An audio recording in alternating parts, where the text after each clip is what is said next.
رب العزت کا ارشاد گرامی ہے کہ آپ نصیحت کریں، یقیناً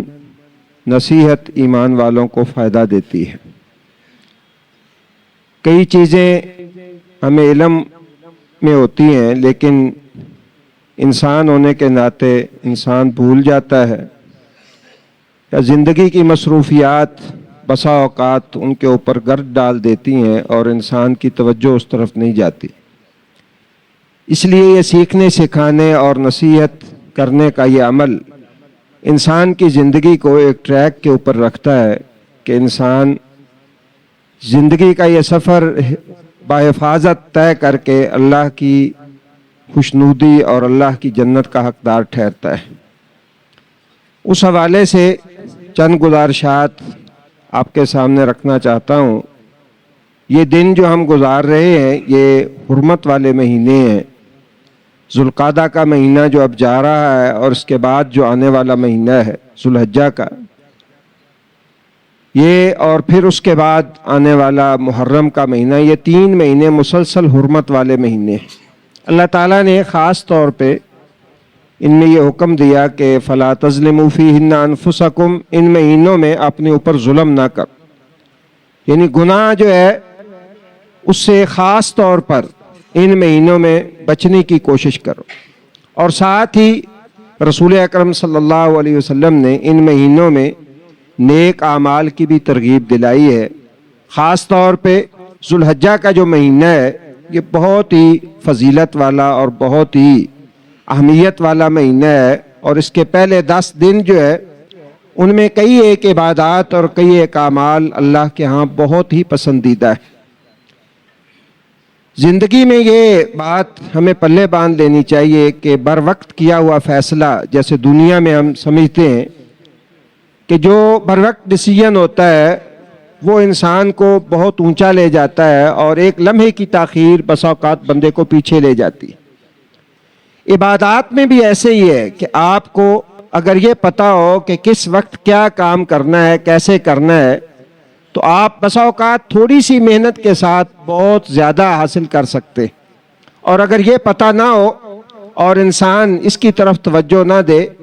تو پھر بسا اوقات زندگی بھر محنت کرتا رہتا ہے، لیکن حاصل انسان کو وہ بہت تھوڑا ہوتا ہے۔ رسول اکرم صلی اللہ علیہ وسلم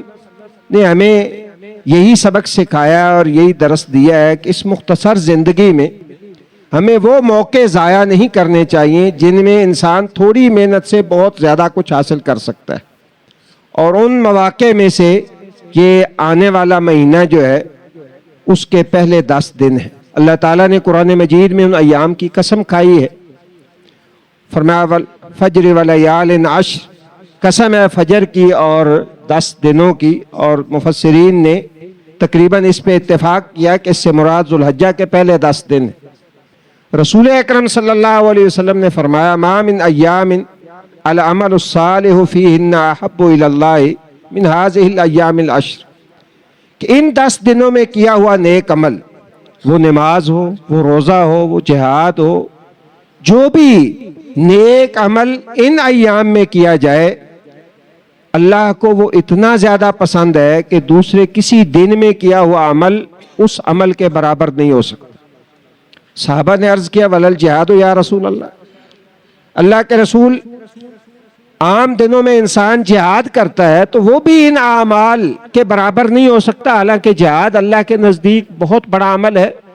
رسول اللہ صلی اللہ علیہ وسلم نے فرمایا ولل جہاد فی سبیل اللہ، ہاں یہ دن جو ہے 10 دن، ان کے اندر کیا ہوا عمل اللہ کے ہاں اتنا پسندیدہ ہے، اللہ کو اتنا پسند ہے کہ عام دنوں میں کیا ہوا جہاد بھی ان کے برابر نہیں ہو سکتا۔ الا رجل، ہاں کوئی آدمی جو ہے خرج بنفسہ و مالہ، اپنی جان بھی لے کے نکلا اور اپنا مال بھی لے کے نکلا، فلم یرجع بشیء، نہ اس کی جان واپس آئی نہ اس کا مال واپس آیا۔ عام دنوں میں ایسا مجاہد جو ہے وہ تو ہو سکتا ہے کہ اس کے برابر ہو جائے یا اس سے آگے نکل جائے، دوسرا کوئی شخص جو ہے عام دنوں میں جتنا بڑا عمل کر لے ان 10 دنوں کے عمل کے برابر نہیں ہو سکتا۔ اور رسول اللہ صلی اللہ علیہ وسلم نے فرمایا کہ افضل ایام الدنیا الایام العشر، اللہ کے ہاں سب سے افضل دن جو ہے وہ ذوالحجہ کے 10 دن ہے. اس لیے میں قبل از وقت آپ بھائیوں کی توجہ اس طرف دلانا چاہتا ہوں کہ ہمیں ان ایام کی جو قدر و قیمت ہے اس کو سمجھ کے اپنے اوقات کو منظم کر کے ان دنوں سے فائدہ اٹھانا چاہیے. رسول اللہ صلی اللہ علیہ وسلم نے فرمایا فَأَكْثِرُوا فِيهِنَّ التَّهْلِيلَ وَالتَّسْبِيحَ وَالتَّكْبِيرَ. ایک کام جو کرنا ہے وہ یہ ہے، فرمایا کثرت کے ساتھ ان دنوں کے اندر سبحان اللہ، الحمدللہ، اللہ اکبر، لا الہ الا اللہ، یہ اذکار جو ہیں وہ ہر وقت آپ کی زبان پہ جاری رہنے چاہیے.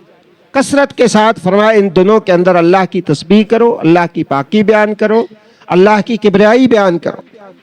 اور دوسرا مسئلہ جو آج بتانا ہے، ویسے تو بہت سارے اس کے مسائل ہیں جو انشاءاللہ آگے دنوں میں چلتے رہیں گے، وہ یہ ہے کہ رسول اللہ صلی اللہ علیہ وسلم نے فرمایا جو بندہ قربانی کرنا چاہتا ہے، کیونکہ قربانی کا عمل بھی ذوالحجہ کے اندر ہے، تو آپ صلی اللہ علیہ وسلم نے فرمایا کہ جو بندہ قربانی کرنا چاہتا ہے تو پھر اسے چاہیے کہ ذوالحجہ کا چاند نظر آنے سے پہلے غالباً اگلا جو اتوار آ رہا ہے، اتوار کو یکم ذوالحجہ کے امکان ہے، تو رسول اللہ صلی اللہ علیہ وسلم نے فرمایا کہ جب تم اذا رأیتم ہلال ذی الحجہ واراد احدکم ان یضحی، فرمایا تم قربانی کرنا چاہتے ہو تو پھر ذوالحجہ کا چاند جب نظر آ جائے تو پھر اپنے بال مت کاٹو، اپنے ناخن مت کاٹو، یعنی آپ اس سے پہلے حجامت جو ہے وہ اپنی بنوا لیں، اپنے جو ہے وہ نیل وغیرہ کاٹ لیں، اسی طرح جو ہے وہ اپنے بال وغیرہ جو ہے ان کی صفائی کر لیں، ان کو کاٹ لیں. جب ذوالحجہ کا چاند نظر آ جائے اور آپ کا ارادہ ہے قربانی کرنے کا تو پھر آپ نے بالوں کو نہیں کاٹنا ہے، ناخن کو نہیں کاٹنا، حتیٰ کہ جلد کے اوپر جو ہے رسول اللہ صلی اللہ علیہ وسلم نے فرمایا فَلَا يَأْخُذْ مِن بَشَرِهِ شَيْئًا،